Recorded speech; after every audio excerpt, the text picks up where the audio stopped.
Raimondo, who is also compromised in this hack. She is planning to visit Beijing in the coming months. Kylie Atwood, CNN, Washington. Joining me now from Houston, Karim Hijazi, Managing Director of SCP & Co. He's an expert at investigating Chinese cyber espionage and all things cyber. It's good to see you. These latest attacks involve not just Microsoft servers, of course, but also US government agencies, including the State Department. How significant is all of this in your view?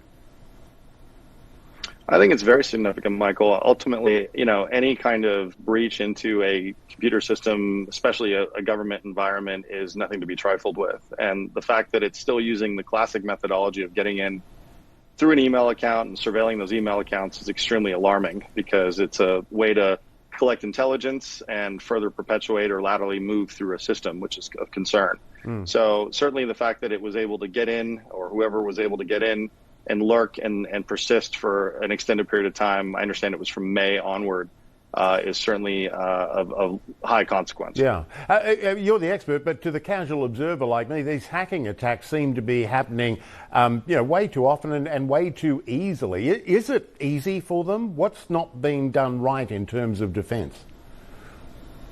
The hard part with this kind of attack is that it's leveraging the weakness of the person rather than the technology. So ultimately, if someone falls for a phishing email, and I'm not suggesting that's necessarily how they got in this case, except a well-placed email that looks well formatted, that has an innocuous looking link in it, or in many cases, the sophisticated groups can actually deploy something that doesn't require any kind of clicking. So unfortunately, they're hacking people rather than technology in many cases, and that's sort of going to continue to be a problem for quite some time.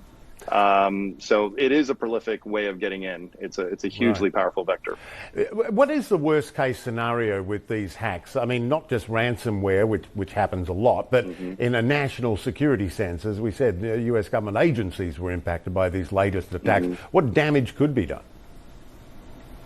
Well, there's several really serious concerns. One is obviously the harvesting of intellectual property intelligence that would otherwise be gets out into the hands of a nation state actor that's elsewhere that has malicious intent. The ability to influence or propagate a rumor or do a disinformation campaign from within is also a huge concern, since they have access to things like personal emails and corporate emails, or in this case, governmental work emails. They can propagate a narrative that maybe is untrue and create a lot of disruption in that regard. And then lastly, just the simple loitering in the environment allows them to get a good idea of the landscape and the network topology, so they can move around as they see fit, which is probably part of the worst case scenario here. Yeah, and I guess to that point, I mean, state-sponsored hacking can be for financial gain as well, but it's also espionage. It's spying, isn't it? I mean, you wrote, I think it was earlier this year on your Substack, that technology is a force multiplier in the field of espionage. How does that play out, that multiplier?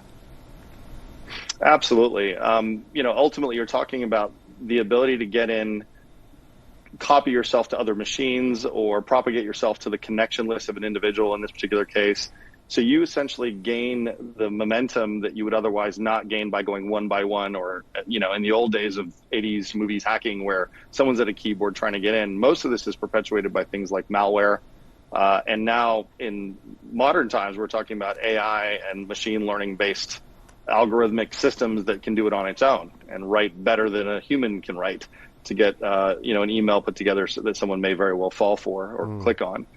So the ability to sort of scale rapidly is what I meant by force multiplication with technology. And it's always been the case with technology. It's just that we're seeing the advent of things like AI that actually really amplifies that and exponentially creates a problem, as we're probably going to see in the future. Yeah, great point. I mean, are governments taking it seriously enough, be it in the private or government sectors? I mean, what is the answer? What is the best defense?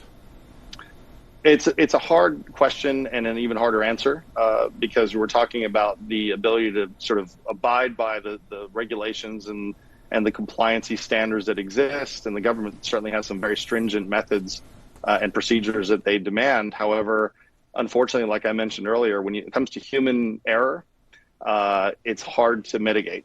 You can only train people so much, and you can only kind of beat it into their skulls so much that they need to do X, Y, or Z.